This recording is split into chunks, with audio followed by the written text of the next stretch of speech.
Hebring euy, Timnas Indonesia termasuk 9 macan benua kuning di semua pentas Piala Asia. Inikah bukti efek Sintayong? Nyesel, Emil Audero kian tersingkirkan di Como. Bagaimana peluang naturalisasi oleh Indonesia? Dan siapa bilang Timnas Indonesia auto kalah telak dari Jepang? 3 profil bintangnya kans jadi pembungkam. Yuk simak selengkapnya sebagai berikut.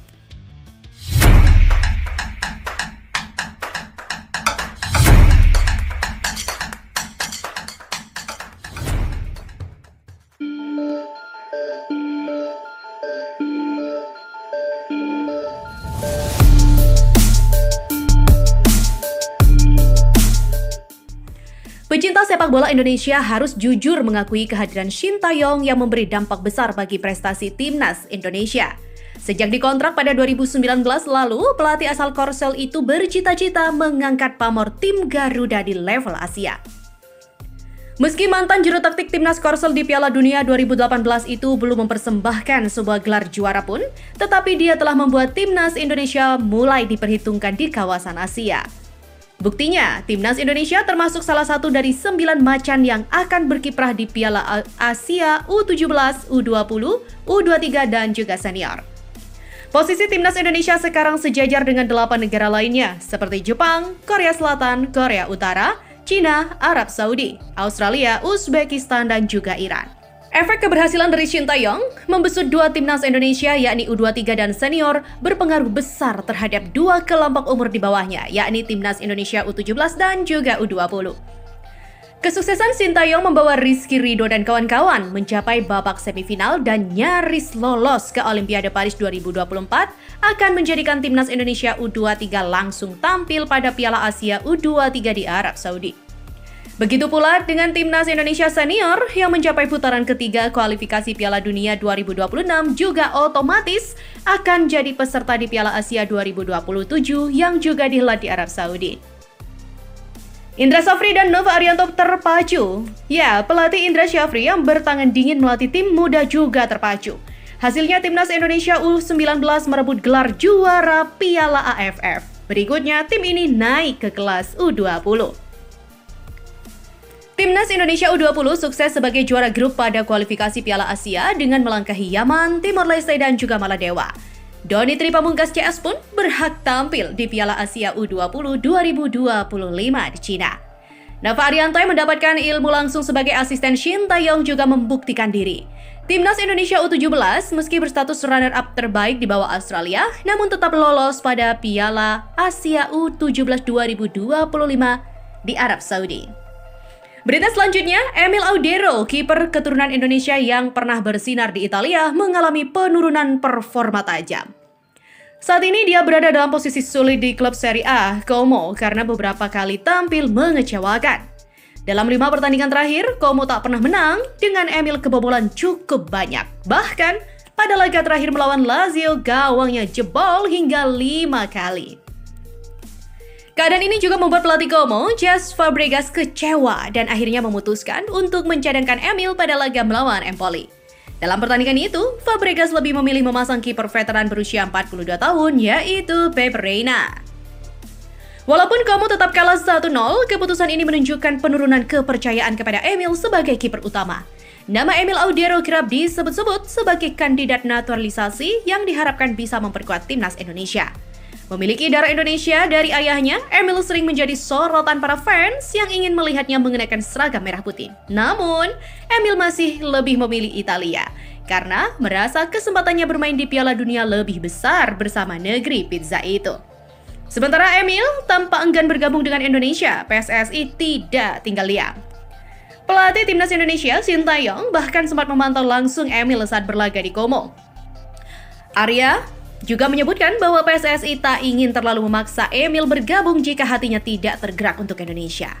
Ketua Umum PSSI Erick Thohir menegaskan bahwa mereka tak akan memaksakan Emil masuk timnas. Menurutnya, keputusan tetap berada di tangan pemain. Sebagian besar fans Garuda mulai meragukan apakah naturalisasi Emil adalah langkah yang tepat. Selain performanya yang menurun, usianya yang terus bertambah juga menjadi kekhawatiran. Dan sebaliknya, kiper muda berbakat Martin Paes yang bermain di Liga Amerika justru menunjukkan ketertarikan besar pada Indonesia meskipun ia bukan keturunan Indonesia. Pas yang kini berusia 26 tahun menampilkan permainan konsisten di Amerika dan punya jiwa nasionalisme yang kuat untuk Indonesia. Hal ini menarik simpati fans yang berharap dia bisa menjadi kiper masa depan timnas. Keputusan Emil untuk tetap di Italia dan performanya yang menurun membuat PSSI kini lebih berhati-hati.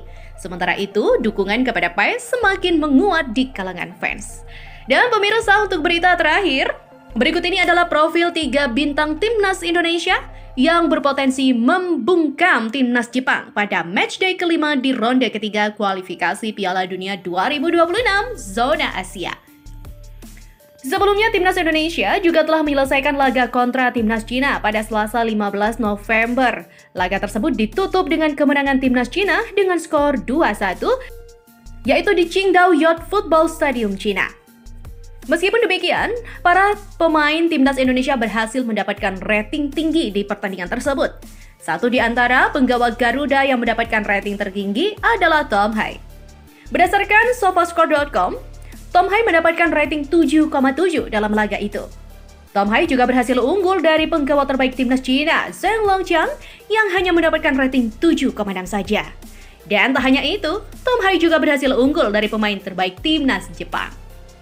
Diketahui rating tertinggi pemain timnas Jepang saat laga kontra Australia dikantongi oleh Hidemasa Morita. Hidemasa Morita hanya mendapatkan rating 7,6, selisih 0,1 angka dari Tom Hai. Mengingat, kedua pemain tersebut menempati posisi yang sama sebagai gelandang yang memperkuat pertahanan lini tengah. Hal itu juga menunjukkan pertahanan sektor tengah timnas Indonesia lebih unggul daripada timnas Jepang.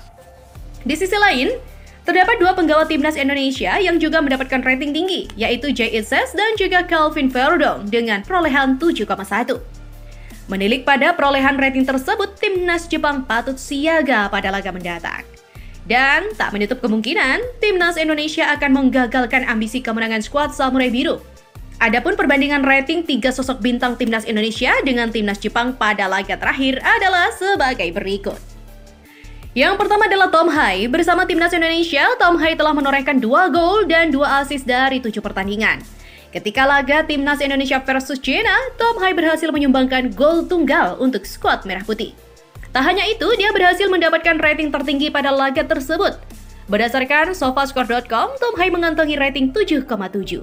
Ia juga sukses melesatkan 1 umpan silang dari percobaan. Adapun persentase akurasi operan Tom Hai mencapai 91%. Yang kedua adalah Jay Itzes. Jay Itzes merupakan pemain sepak bola kelahiran Merlo atau Belanda pada 2 Juni 2000. Pemain berusia 24 tahun itu menempati posisi bek tengah dalam skuad timnas Indonesia. Pada laga timnas Indonesia kontra Cina, Jay Itzes termasuk dalam 3 pemain dengan rating tertinggi. Kapten timnas Indonesia tersebut mengantongi rating di angka 7,1. Jay Itzes bermain penuh selama 90 menit dengan total 104 sentuhan. Pada laga tersebut, Jay Itzes sukses melesatkan 5 umpan long ball dari 9 kali percobaan. Adapun persentase akurasi operan mencapai 92%. Yang ketiga adalah Calvin Verdong. Terakhir ada sosok Calvin Verdong. Calvin Verdong merupakan pemain sepak bola kelahiran Dordrecht, Belanda pada 26 April 1997. Dengan postur setinggi 1,74 meter dan kaki kiri yang kuat, Calvin Verdong berperan sebagai bek kiri. Pada laga timnas Indonesia versus China, Calvin Verdong menempati urutan ketiga pemain dengan rating tertinggi. Ia mengantongi rating 7,1, angka yang sama dengan Jay Itzes. Dalam laga tersebut, Calvin Verdong juga bermain penuh selama 90 menit. Dan total sentuhan yang dilakukan Calvin sebanyak 101 kali dan total tackle 1 kali. Calvin Verdong juga berhasil melesatkan 13 umpan long ball dari 20 percobaan. Adapun akurasi operan Calvin Verdong menyentuh di angka 75%.